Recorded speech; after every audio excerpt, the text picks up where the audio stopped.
satu lagi dinamakan umat dakwah. Umat ijabah ni macam kita, tuan-tuan.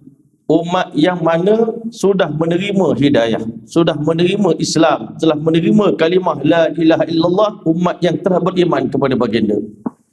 Ini dipanggil umat ijabah yang telah ajibu da'i Allah. Mereka telah menyahut panggilan da'i Allah. Kita dah menerima panggilan Nabi, seruan Nabi. Satu lagi jenis umat dipanggil umat dakwah. Umat yang mereka ni juga umat Nabi. Orang kafir pun umat Nabi. Orang asli pun umat Nabi.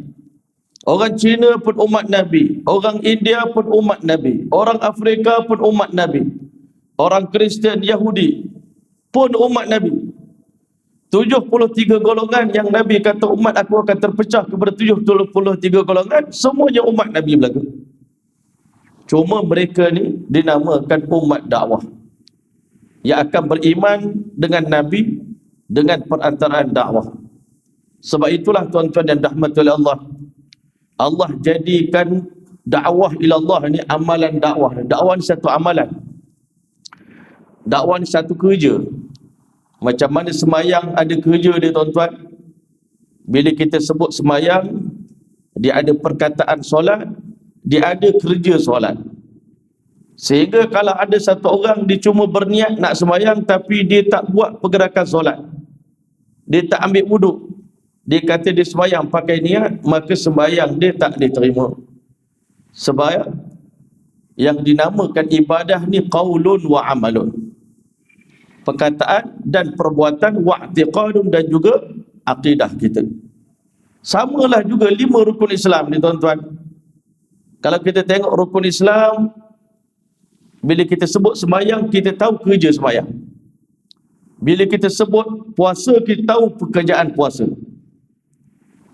Dan tuan-tuan yang mulia, bila kita sebut zakat, kita tahu kerja zakat. Bahkan kadang-kadang kita pakai baju, kita ni pegawai zakat, menunjukkan betapa fahamnya kita tentang makna zakat. Sebut haji, ada lafaz haji dan ada kerja haji yang kita kena buat. Dan kita tengok Masya Allah rukun Islam ni makin ujung makin kurang tanggungjawab kita. Haji seumur hidup sekali, zakat dengan puasa setahun sekali, sembahyang 5 waktu. Tapi yang mula-mula sekali kalimah syahadah ni banyak orang tak faham. Orang ingat kalimah syahadah cukup hanya mengucap kalimah syahadah, tetapi tidak perlu bekerja untuk menyebarkan kalimah syahadah ni. Kita faham semayang ada perkataan lafaz semayang, ada kerja semayang. Kalau hanya orang cakap saya nak semayang tapi selagi dia tak angkat takbir, tak dikira semayang. Sama juga dengan kalimah syahadah yang kita ucapkan ini, yang mana keperluan manusia kepada kalimah syahadah lebih penting daripada keperluan mereka kepada solat, kepada puasa, kepada zakat dan kepada haji. Sebab itu Allah jadikan kerja dakwah ni yang merupakan amal praktikal bagi kalimah syahadah, sehingga pada zaman Nabi tak akan ada satu orang yang mengucap kalimah syahadah dalam keadaan dia tidak setelah itu tidak berdakwah, tidak mengajak orang lain beriman kepada kalimah ini. Bahkan kerja dakwah ni lebih panjang. Sebab itu Allah Ta'ala tangguhkan ibadat ini. Perintah solat turun pada tahun yang ke-10, perintah zakat turun, perintah puasa turun pada tahun yang kedua hijrah, 12 tahun lepas Nabi menjalankan dakwah. Dan kerja yang pertama dan utama yang Allah perintahkan kepada umat ini sebelum mereka bersolat, berpuasa, berzakat, berhaji adalah tugas dakwah ilallah. Dengan perantaraan dakwah inilah iman kita akan kuat. Dengan berkat dakwah inilah kita akan dapat sifat istiqamah. Dengan berkat dakwah ini juga kata ulama, orang kafir akan nampak keindahan Islam. Dengan berkat dakwah ini, keimanan dan akidah umat Islam akan jadi kuat. Tetapi bila umat tinggalkan dakwah, tuan-tuan, kesan dia Masya Allah, umat ini akan jadi tak yakin pada ajaran agama dia. Kan? Hilang tamyiz, tak boleh nak membezakan antara hak dengan batil.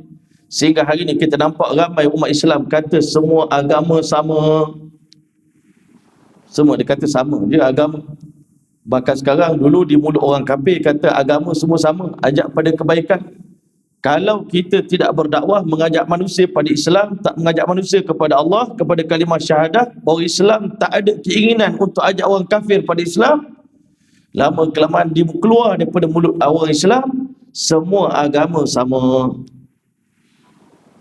Kalau kita belajar di universiti-universiti di sebuah negara, tuan-tuan, semester pertama Islam liberal ni dia ajar pada anak murid dia apa?